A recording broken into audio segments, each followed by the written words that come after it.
ঢাকার জাতীয় press club দুপুর ২টা। হলরুমের বাতাসে অদ্ভুত এক গন্ধ।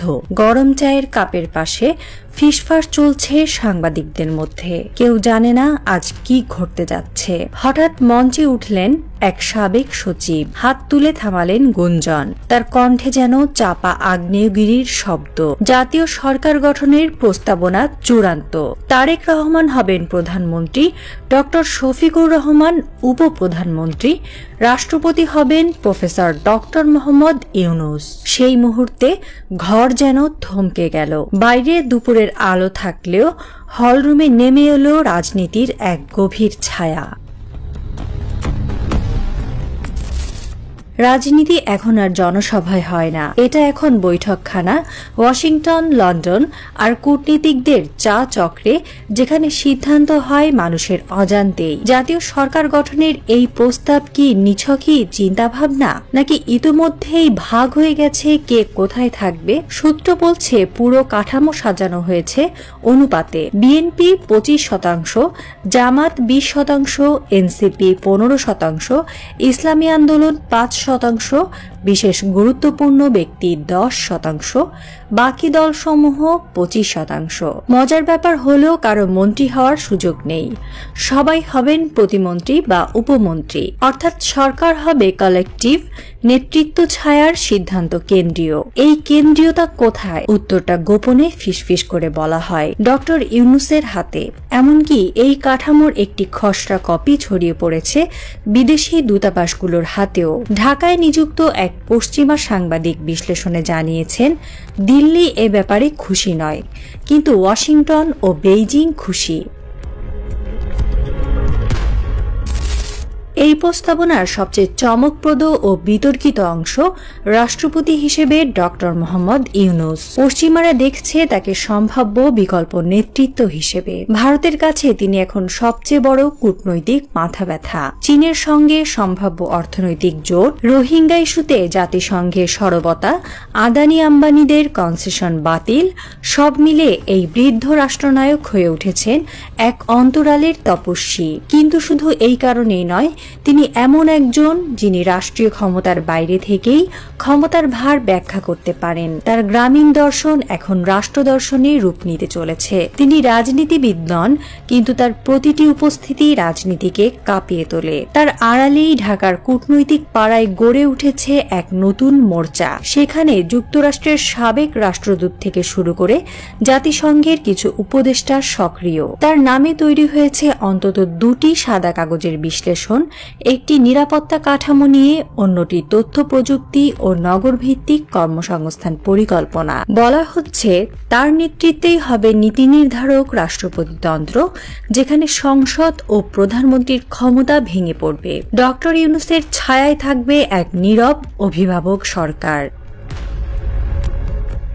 যারা তাকে চায় না তারা জানে এই মানুষটি জিতে গেলে শুধু সরকার বদলাবে না, বদলে যাবে রাষ্ট্রের অর্থনৈতিক রূপরেখা, কূটনৈতিক সমীকরণ এবং আঞ্চলিক ভারসাম্য।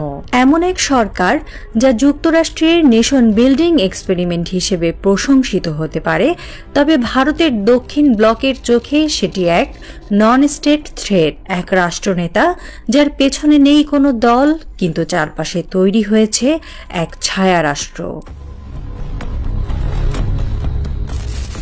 এই জাতীয় সরকারে আওয়ামী লীগের নাম নেই। বলা হচ্ছে শেখ হাসিনা এখন দিল্লিতে নির্বাসিত। ভারত সরকারের ভেতরেই চলছে দোদুল্যমানতা। তাকে ফিরিয়ে আনবে না নতুন কার্ড খেলবে? প্রফেসর ইউনূস ও তারেক রহমানের নেতৃত্বে গঠিত নতুন সরকার মানেই মোদি বিরোধী ঢাকা, যা ভারতের জন্য হতে পারে নতুন দুঃস্বপ্ন। এখানে প্রশ্ন উঠছে, জাতীয় সরকার কি কেবল রাজনৈতিক রদবদল, নাকি দীর্ঘমেয়াদী ভৌগোলিক পালাবদল? যদি শেখ হাসিনাকে ফেরত আনা হয়, তবে তিনি থাকবেন কোন ভূমিকায়? রাষ্ট্রপতির অধীনে সাবেক প্রধানমন্ত্রী? এ কি তার জন্য গ্রহণযোগ্য, নাকি ভারত তাকে ব্যবহার করে এই অভ্যন্তরীণ শীতল যুদ্ধে একটি চাল হিসেবে রাখবে? নাগরিকদের সবচেয়ে বড় প্রশ্ন, এই জাতীয় সরকার কদিনের, নির্বাচন কবে হবে, নাকি এটিই হবে নতুন একচেটিয়া চুক্তিপত্র? প্রস্তাবিত নকশা অনুযায়ী রাষ্ট্রপতি, উপরাষ্ট্রপতি ও উপপ্রধানমন্ত্রীর মধ্যে ভাগ হবে ক্ষমতা। প্রধানমন্ত্রী থাকবেন ছায়ার মতো একজন প্রতিনিধি মাত্র, যিনি বাস্তব সিদ্ধান্তে অংশ নিতে পারবেন না। এর অর্থ গণতন্ত্রের নামেই গোপন প্রশাসন, প্রতিনিধিত্বের আড়ালে অভিভাবকতন্ত্র। দিল্লি ও লন্ডনের রাজনৈতিক পর্যবেক্ষকরা বলছেন, বাংলাদেশ এখন মায়ানমার মডেল ও নেপাল মডেলের মাঝে দুলছে।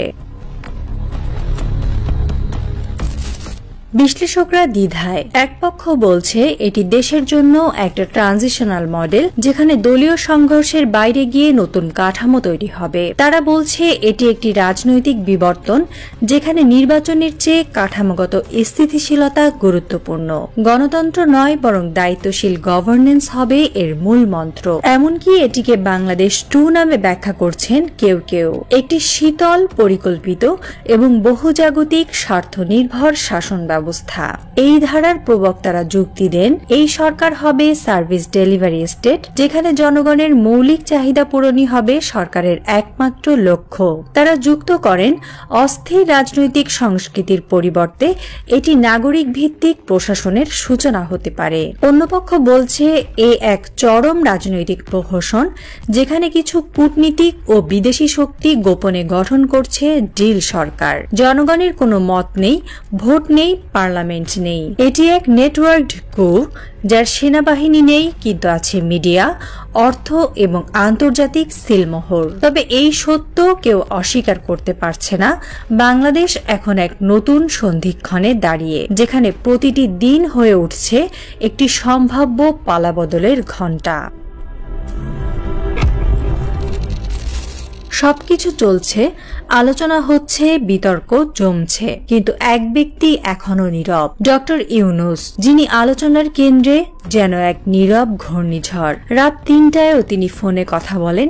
প্রেস ক্লাবের আলো নেভার অনেক পরও তিনি কাজ করেন। তাকে নিয়ে নাকি চলছে ভারতে, আমেরিকায়, চীনে ব্যাকডোর বৈঠক। কিন্তু এই বৃদ্ধ মানুষটি যেন ঠিকই জানেন, রাজনীতি এখন আর কেবল নির্বাচনের খেলা নয়, এটি এক শীতল যুদ্ধ, ক্ষমতার, কূটনীতির, রাষ্ট্রের অভ্যন্তরে। আর সেই যুদ্ধের মাঝখানে একটি নাম, জাতীয় সরকার, আর একটি মূল ছায়ামূর্তি, প্রফেসর ডক্টর মোহাম্মদ ইউনূস।